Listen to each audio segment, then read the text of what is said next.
अस्सलाम वालेकुम। मैं हूं doctor Sabahat Khan, consultant gynaecologist, obstetrician and IVF specialist at Doctors Hospital Lahore. हमल करने के लिए फ़ीमेल फर्टिलिटी के साथ साथ मेल फैक्टर बहुत इंपॉर्टेंट है।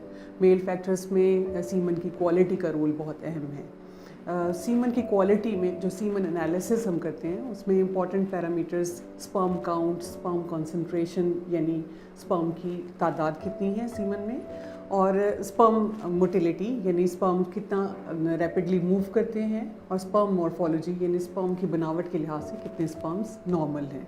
ये इंपॉर्टेंट पैरामीटर्स हैं जिसकी बेस पे हम असेस करते हैं कि फर्टिलिटी में मेल फैक्टर कितना इंपॉर्टेंट है। स्पर्म मोटिलिटी में प्रोग्रेसिव मोटिलिटी बहुत अहम है। प्रोग्रेसिव मोटिलिटी का मतलब है ऐसे स्पर्म्स जो मूव करके आगे की तरफ बढ़ते हैं।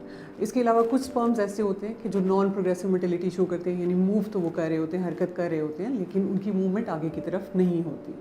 प्रोग्रेसिव मोटाइल स्पर्म्स में रैपिड प्रोग्रेसिव मोटाइल स्पर्म्स का रोल बहुत अहम है, क्योंकि ये rapid progressive motile sperms intercourse के दौरान फीमेल के जेनिटल ट्रैक्ट में आगे बढ़ के ट्यूब्स के ज़रिए फीमेल के एग तक पहुंचते हैं और हमल कर सकते हैं।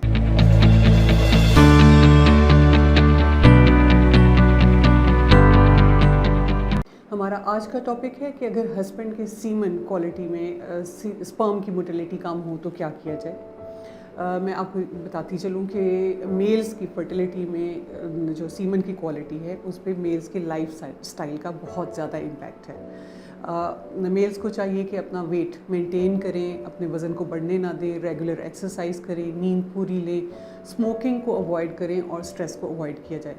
इसके अलावा खुराक का भी बहुत अहम रोल है। गोश्त, सी फूड या फ्रूट्स का इस्तेमाल भी स्पर्म की मोटिलिटी को बढ़ाता है।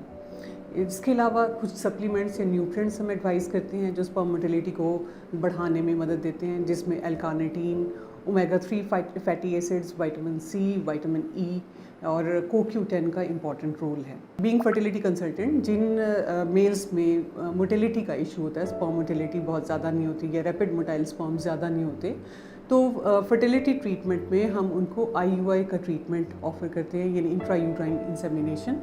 इसमें हम हस्बैंड का स्पर्म सीमन लेके उसमें गुड क्वालिटी स्पर्म्स को सिलेक्ट करते हैं, उन्हें वॉश और प्रिपेयर करके IUI कैथेटर के ज़रिए फीमेल के बच्चेदानी के अंदर ट्यूब्स के करीब छोड़ देते हैं, ताकि ये स्पर्म्स ट्यूब्स के ज़रिए फीमेल के एग तक पहुँचें और हमल कराने में मदद करें।